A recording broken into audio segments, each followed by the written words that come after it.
ধানের পরিচর্যা চাষি ভাইরা প্রায় শেষের দিকে। আমাদের ধানের শীষগুলো দেখেন কত সুন্দর হেলে গেছে, দানা গঠন কিন্তু হয়ে গেছে।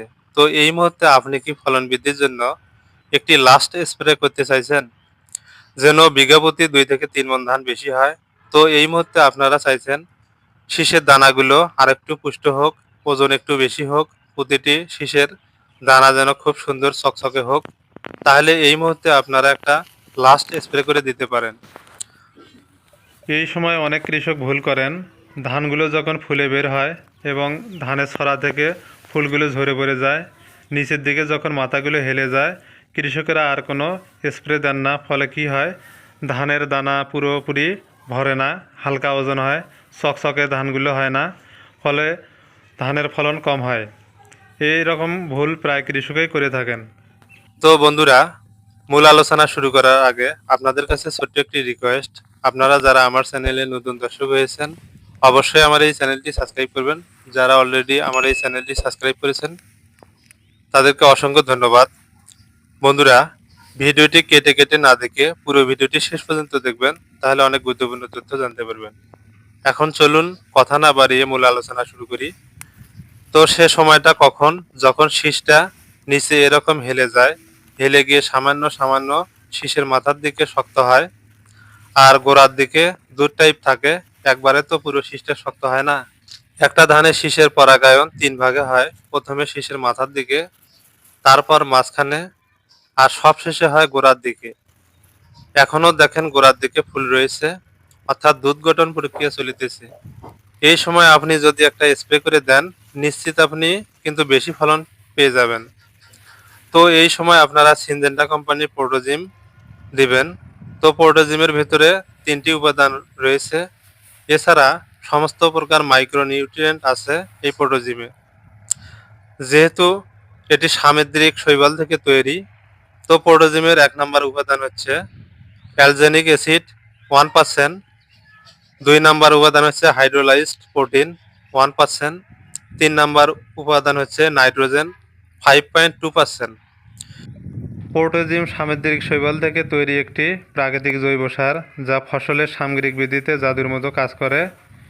এটি গাছের রোগ প্রতিরোধ ক্ষমতা বাড়িয়ে দেয় এবং প্রতিকূল আবহাওয়ায় গাছকে সতেজ রাখে, যেমন দিনে প্রচণ্ড তাপমাত্রা, রাতে ঠান্ডা, এবং ধানের গাছকে নিয়ন্ত্রণ করে পোর্টোজিম।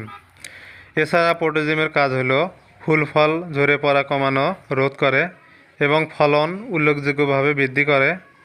ধানের ছড়ার শীষের দানাগুলো মোটা ও ভারী করে, দানার উজ্জ্বলতা বাড়ায়, রোগ প্রতিরোধ ক্ষমতা বাড়ায়, ওজন বৃদ্ধি করে। এটি পরিবেশ বান্ধব। এরপর বন্ধুরা, এর সঙ্গে অবশ্যই এসিআই কোম্পানির বাম্পার কুইক পটাশ মেশাতে হবে প্রোটোজিমের সঙ্গে। এই কুইক পটাশে রয়েছে 50% পটাশ, 17% সালফার। এই দুইটি একসঙ্গে মিশিয়ে স্প্রে করলে একদম দারুণ কাজ হবে। প্রোটোজিম একটা বায়ু ঔষধ, খুব ভালো কাজ করে। প্রোটোজিম প্রতি লিটার পানিতে 2 মিলি করে প্রয়োগ করতে হবে, আর কুইক পটাশ প্রতি লিটার পানিতে 2 গ্রাম করে প্রয়োগ করতে হবে। এরপর দেখবেন ধানগুলো সুন্দরভাবে পুষ্ট হয়ে খুব তাড়াতাড়ি পাকে যাবে, তারপর আপনারা কেটে ফেলবেন। আর ভারতবর্ষের চাষি ভাইদের জন্য একটি খুব সুন্দর ওষুধ রয়েছে, তার নাম কন্টিস। এটি ধানের শীষে খুব ভালো কাজ করে। এর ভেতরে রয়েছে অ্যামিনো অ্যাসিড, প্রোটিন, আছে সমস্ত প্রকার মাইক্রোনিউট্রিয়েন্ট। এটি একটি জৈব ঔষধ বলতে পারেন। গাছে কোনো প্রকার এফেক্ট করে না। এটি ধানে প্রয়োগ করলে তাপমাত্রা নিয়ন্ত্রণ রাখে। এর প্রয়োগ পদ্ধতি, প্রতি লিটার পানিতে 2 মিলি করে প্রয়োগ করতে হবে। এর সঙ্গে যেটা আপনারা মিশাবেন সেটা হচ্ছে 0050। এটি এরিস কোম্পানির। এর ভেতরে আছে পটাশ 50%। তো ধানের এই অবস্থায় পটাশ সার খুব জরুরি, ধানের ফলন বাড়াতে সাহায্য করে। প্রতি বিঘায় 50 গ্রাম করে দিতে হবে। চাষি ভাইরা, ধানের শেষ সময়টা খুবই গুরুত্বপূর্ণ। এই সময়টা যদি সঠিক পুষ্টি দেন, তাহলে আপনারা পুরো মৌসুমের পরিশ্রম সফল হবে। তো আজই স্প্রে করুন। বন্ধুরা, ভিডিওটি ভালো লাগলে একটি লাইক দিন, আর আমার চ্যানেলে নতুন সদস্য হলে অবশ্যই চ্যানেলটি সাবস্ক্রাইব করবেন। সাবস্ক্রাইব করে বেলাইকনটি অল করে রাখবেন। যখনই আমি নতুন কোনো ভিডিও আপলোড দেব, আপনারা সঙ্গে সঙ্গে পেয়ে যাবেন। আর যদি কোনো প্রশ্ন থাকে নিচে কমেন্ট করে জানাবেন। আবার দেখা হবে নতুন কোনো ভিডিওতে সে পর্যন্ত অপেক্ষায় থাকবেন। আল্লাহ হাফেজ।